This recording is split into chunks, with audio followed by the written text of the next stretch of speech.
Bonjour à tous et bienvenue, j'espère que vous vous portez bien. Je vous retrouve aujourd'hui avec une recette de pain croustillant.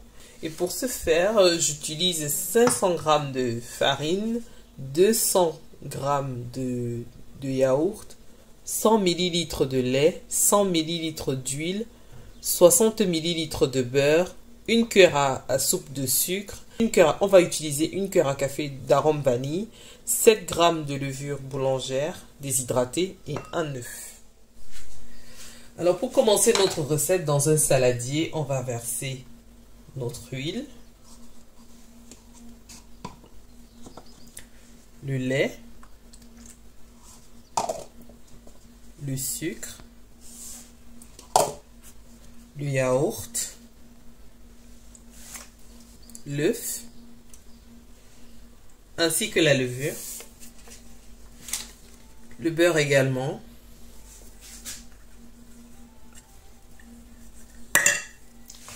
donc je vais bien mélanger le tout. Oh, j'ai oublié. Bon, pour ce qui est de l'arôme vanille, on va utiliser l'équivalent d'une cuillère à café.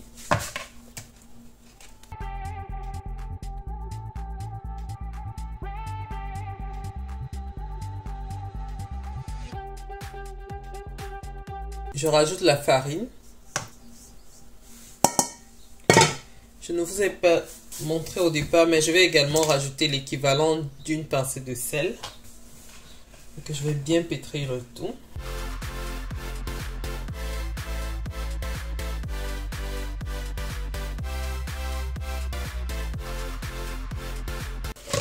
Alors voilà la texture de la pâte que l'on doit obtenir.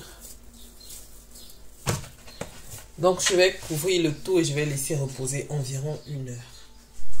Alors 1 heure de temps plus tard, dans un bol j'ai mis l'équivalent de 100 g de sucre et plus un paquet de sucre vanillé. Donc à présent je vais étaler ma pâte.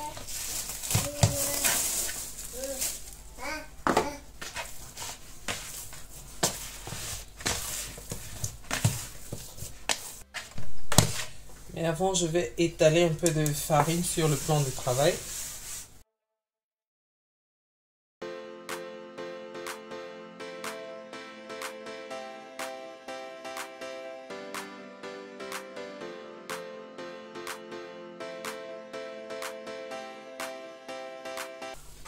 Donc sur la surface de ma pâte, je vais rajouter un peu de sucre. Donc je vais replier la pâte.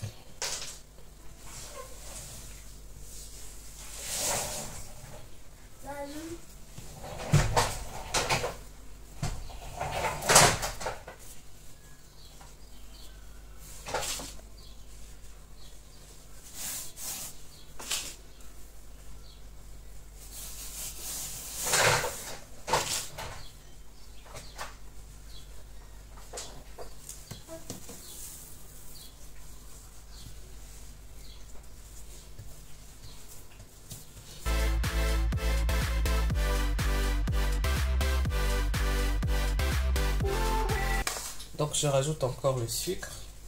Et donc à chaque fois que je vais replier la pâte, c'est un peu comme pour les croissants, mais sauf que cette fois-ci c'est pas le beurre mais plutôt le sucre.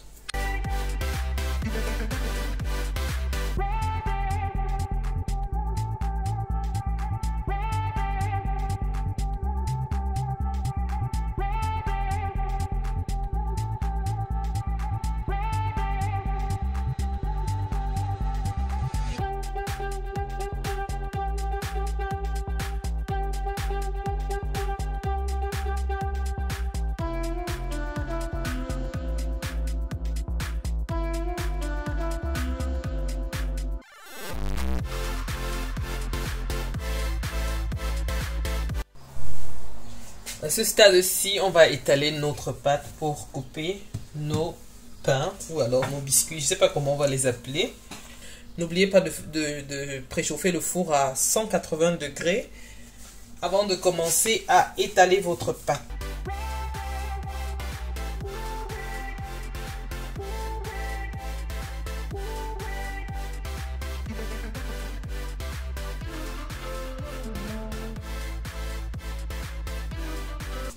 Donc je vais étaler le reste, je vais disposer le reste de sucre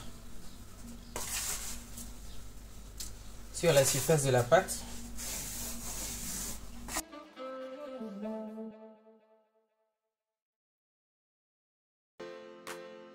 Maintenant je vais couper ma pâte.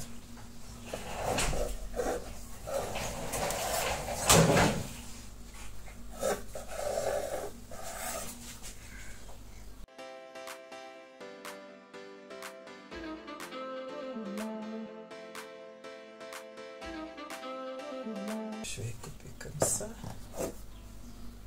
Comme ça.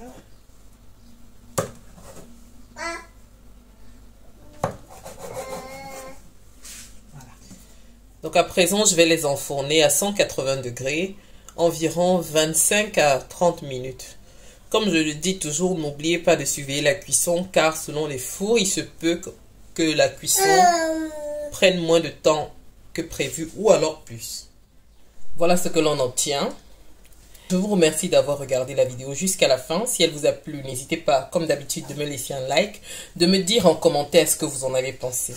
N'hésitez pas de vous abonner, d'activer la cloche de notification pour ne rien manquer, car je poste 2 vidéos par semaine. Merci et à la prochaine.